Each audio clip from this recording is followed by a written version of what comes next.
It's Movie Time is produced by John DeSando. Listen to shows and read reviews online at WCBE.org. I'm John DeSando, And I'm Wayne Miller. and this is It's Movie Time. Or maybe it's Wiener Time. Well, Wayne, do you know what Jordan Peele's most recent movie is? Nope. What? No, here we go, Abbott and Costello. Who's on first? Alien on second. Yes, you're right. It's Nope. What the heck is this about? Oh wow! It was a crazy film, and there were certain parts of it I didn't quite understand, and I'm glad I did some research and read some other reviews about what the alien was and what it was really doing. And basically, it was a living entity that was basically digesting people. It's like a giant sombrero. Yeah, and that was part of it. And then it looked like a jellyfish or whatever. Oh, right, yeah. Or some sort of sailboat with sails that. And that's what I thought. I'm thinking about all these inanimate objects that would rain down on people, and it was basically all the non-human things that this thing was eating that it was expelling. I think it's the dad who died, Haywood. Yes, And, a great actor has been. I've seen him in a lot of movies. Keith David. Yes. Or David Keith, because there's another actor named David Keith. Keith David. Keith David. Yeah. Right. Excellent actor, and I wish he would have been in maybe a little bit more. Well, his son is O.J. Haywood. Yeah. Of course, they're playing on the O.J. Yeah, the OJ. and he's kind of not extremely ambitious. Yeah, no, and really laid back person. But John, another movie that we've seen And, recently. excuse me, though, before you say that, Yes, it's Daniel Kaluuya, yes. yeah, I who think plays so. O.J. Exactly. Right. Yeah, who of course got his start basically with Get Out. Yeah. The first Jordan. Yeah, Peele Jordan one. Peele, the big hit. So you were going to say, I was going to say that Kaluuya's character, OJ, O.J. the older brother, and his really kick-butt younger sister. And John, we just did a movie recently that I really liked called The Black Phone. yes, And another thing, and I compared that, the brother-sister dynamic, Yes. a more reserved, laid-back brother, but a real feisty younger sister. Yeah. And which I really like, and I think that's what I think I kind of like the movie more than what some people. okay, have well, and liked. that was played by Keke Palmer. Yes, She's Emerald Haywood.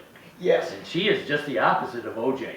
Oh man, she's driven. hyper. Yeah, hyper, and also that talking about the older brother, the more reticent, reserved older brother, Right, O.J. and the really funny, great sense of humor, but a real live wire little sister. Well, they're both progeny of a kind of subset of Hollywood. Yes, Dad is the great grandson, allegedly, yes. of the jockey who rode the horse in the first. Moonbridge's taking, I remember when I was teaching in film class and talking about how he set that up with a whole line of cameras, still cameras, and tripwires as the horse would gallop, because basically he did it for to see if there's any point where all four of the horse's feet are off the ground. Right. That's why he did it.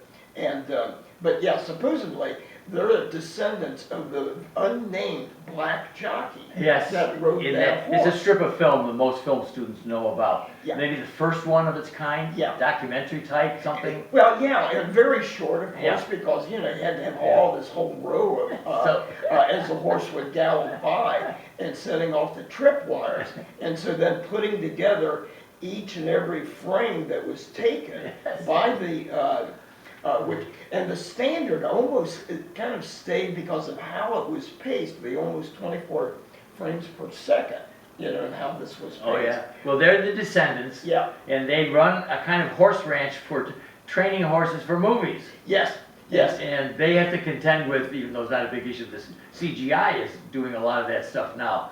So it's kind of outdated. Yeah. And of course, a really funny scene with them on a set of a commercial that was being filmed.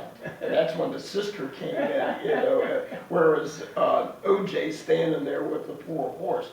They also supplied horses, though, from their ranch to the, this really kind of like cheap, grimy, carnival atmosphere type of Wild West little town. Yes. And of course, with a former child actor as the ringmaster of this thing, the Ricky star. Jupe Park. Yeah, the Star Lasso Experience or whatever. This is played by Stephen Yeun.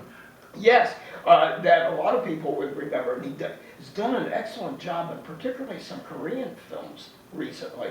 A lot of people remember him as a very popular character in the first few seasons of The Walking Dead. Okay. And that was a big thing when, not to give it away, people hadn't seen it, but anybody's a Walking Dead fan would know that he gets his head bashed in, you know, with a baseball bat on that series. Good actor, and he's played in some other movies too. But he's a former child star. This movie begins with, you're on the set of, it looks like a 1970-ish situation comedy called Gordy's World, and Gordy's this chimp that this family's raising, and so this chimp with a little sweater on and little pants and everything. It was at Jupe's when he was a kid actor, and this chimp or monkey killed everybody on the set but him. Yeah, and stared at him. You think,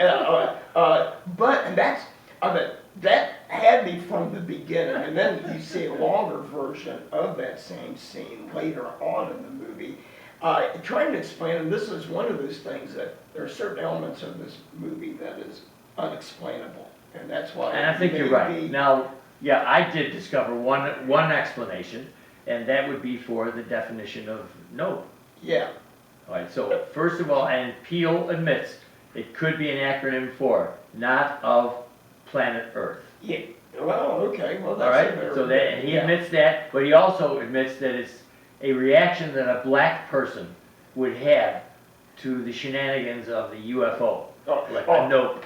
Yeah, or when the one a person shows up that's going to help the brother and sister, because they want to she particularly wants to get the money shot. They think that there is some sort of extraterrestrial flying saucer-like thing out there, and she gets a cameraman who uses an old-fashioned hand camera, but then this other guy that's along for the ride that's going to kind of maybe be their agent or whatever, to get money for TMZ or whatever, that for of this flying saucer, that would make them rich. Angel, I think, was the young guy's name. Yeah, the young guy. But the one that was really most interesting is Antler's Hoist. Is the camera there? Oh my God! And he was just he reminded you of the typical man of few words, laconic cowboy in the movie. Michael Wincott, and I don't know if anybody's seen him before. He looked like a face that you have seen. Yes, yeah, he looks familiar, and he had some great one-liners. Yeah. But he's cranking because there's no electricity.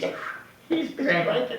And as Angel's talking about, they're aliens, they're going to stick electric rods up our butts and stuff like that, and the cameraman says, I'll be pulling for you. What is it with these blow-up figures? Basically because they know that the extraterrestrial thing or whatever is around by not only how animals act, but also that it cuts to power. So they thought that they could see, and they had all those, you see them out in front of used car lots and everything, flapping in the wind. Yeah, they're blow-ups. That almost look alien themselves. And so they have them strategically placed. Okay, In fact, yeah. and that was a very cute part of the movie too, where the four of them are planning where they're going to be to get the money shot and lure the extraterrestrial in, and when they know it is, when all of a sudden these little character things deflate. But then, as they're plotting out, it reminds me of something I would probably do with Monopoly Monopoly pieces from the game. You know, like the little race car and the thimble. And she wanted to have the thimble, you know, the little Scotty dog and things like that. Wayne Miller, we have just touched the surface of this. Oh. What are people going to do? They're already calling our director saying, "Don't tell me they're going to stop." So what should they do? And they should go see it. Well, what could they do if they want to hear more of us? Oh, well, I think it could be that, what was that podcast that you had called? There's a podcast experience. Talk Back? No, back talk. Oh, okay. So if they want more, and I can't believe they would even want more, but if they do, Oh, there's more to say. I've got more to say.